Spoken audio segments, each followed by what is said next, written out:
What is going on, everybody? Welcome back to the channel. Welcome to the channel if it's your first time here. Make sure you leave a comment, leave a like, and judgment cut on that subscribe button to become part of the family over here.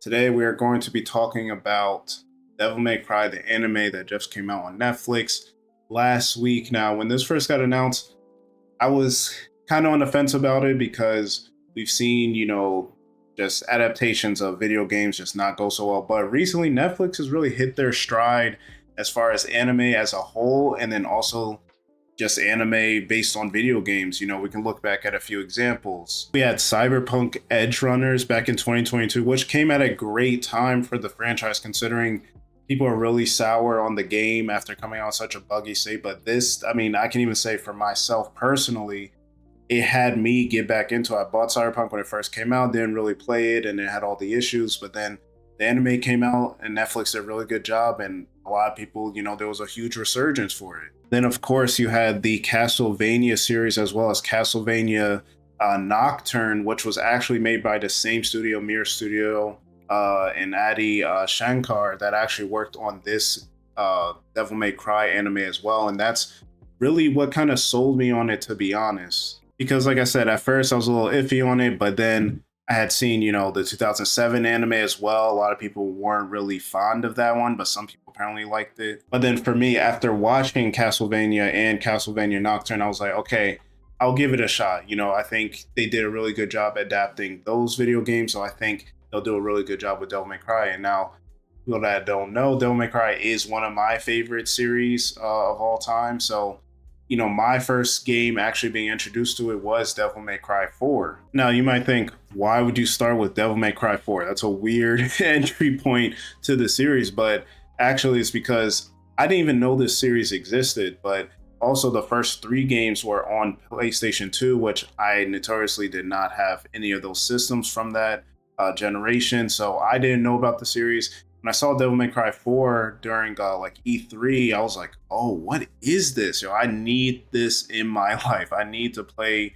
this series and then get a feel for it. And it's ironic because the actor for this, which they did a really good job, star-studded cast. You got Johnny Young Bosch playing Dante, which is a little weird because I know him as Nero, but I didn't realize, I didn't put two and two or 5 or 602 together, but he's played a lot of characters that I actually like. You got Ichigo from Bleach, you got Lelouch from Code Geass, you got, he's played a lot of Power Ranger characters. He's done a lot of great voice work, and I think he did a really good job in this because he obviously has his voice, and you can't escape how your voice sounds, but he doesn't necessarily sound or act, because voice acting isn't just, voiceovers. He sounds like how Dante would be with Nero's voice, if that makes sense. So having him come in, it was a little jarring watching it because I recognize it as Nero's voice, but I think he did a really good job capturing, Dante's kind of, boneheadedness or recklessness, or just, his little one-liners and his quips and things like that. I think Johnny did a really good job capturing a lot of that character's, essence. And not just Johnny Bosch being in this, you also had Kevin Conroy, who I didn't even know until like a week before I watched the show that he was in it. And it kind of threw me off a little bit because he passed, he's obviously notoriously the voice of Batman from Batman the Animated Series, Justice League, and other series with Batman. But he died in like 2022, so they must have been done with the voice work on the show like years ago. They must do voice work very early, I guess, before they finish final animations. But shout out to Kevin Conroy. He does a really good job. I'm curious what's going to happen, if this show goes forward, which it seems like it will be. What's going to happen with that as far as him being, in season 2, because, obviously he's passed away. So who knows? Maybe they did some extra voice work. He let them know he was sick and he wanted to finish out the project.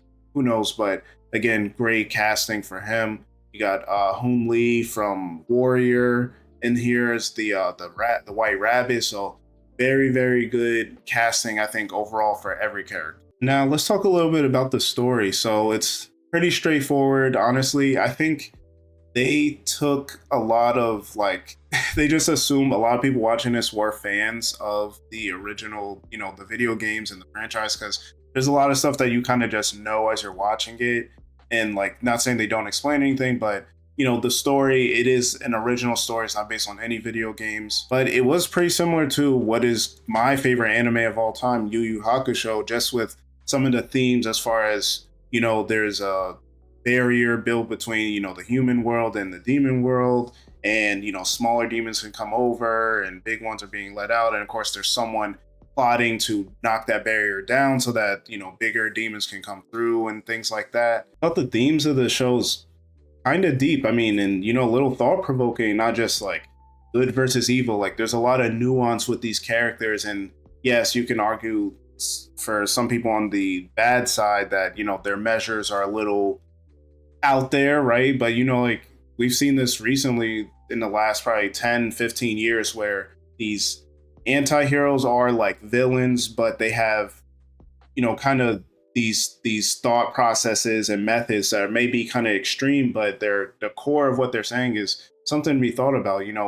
We're just looking at these shows and these movies as, oh, good versus evil, but it's really more nuanced. There's not every demon is bad, or hey, humans sometimes are really the evil creatures. Like, I think back to Yu Yu Hakusho with the whole Chapter Black saga and things like that, and humans have been trafficking demons and all this kind of stuff. Like, they deserve some type of life, and not to be having to fight for survival as well. Like, why are humans just given everything? And I think that's kind of the deep rooted issue throughout the entire show. And now the show is only 8 episodes, about 30 minutes a piece. If you take out the intro and outro, you're probably looking at 20 something minutes, maybe 25 minutes. So you could finish the show really. I finished it in 2 days. You could really finish it within probably 4 hours. So you could binge it on like a Saturday and just go through it.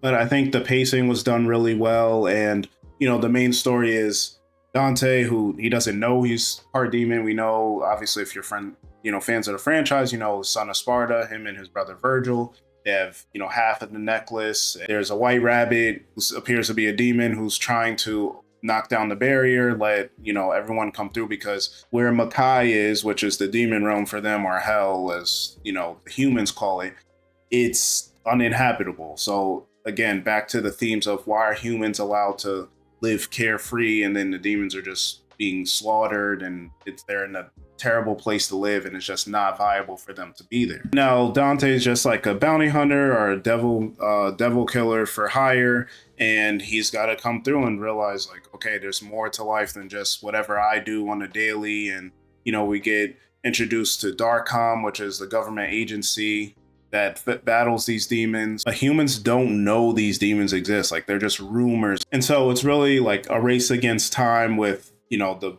white rabbit doing what he's doing, manipulating the whole situation, trying to knock down this barrier.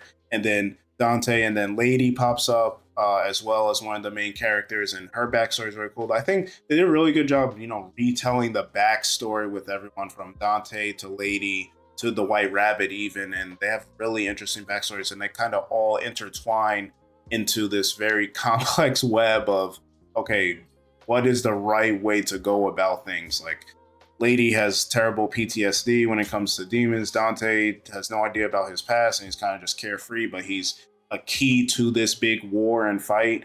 And then the white rabbit has a lot of trauma, and he's trying to fight for his people. So it's a lot of overlapping and nuance and things like that, like I said, and it makes for a really enjoyable plot. Now let's talk about the presentation a little bit. So I think, it's very, very gory, I'll say that, but obviously it's an anime style, but closer to like Castlevania anime, right? Not Japanese anime. And I think, again, they did a really good job. I think it looks better than Castlevania to me, especially the action sequences and things like that. The video games are technically pretty violent, but there's just more blood, more dismemberment, more just everything in this game, or in this show, that is way more violent than the video games. And while, like I said, the story does, delve into very deep topics and things like that, the main draw here is the animation and the action style. I think, again, really good job. It fits the environment and what they've done for us millennials and people that grew up, were born in the 90s but grew up in the 2000s.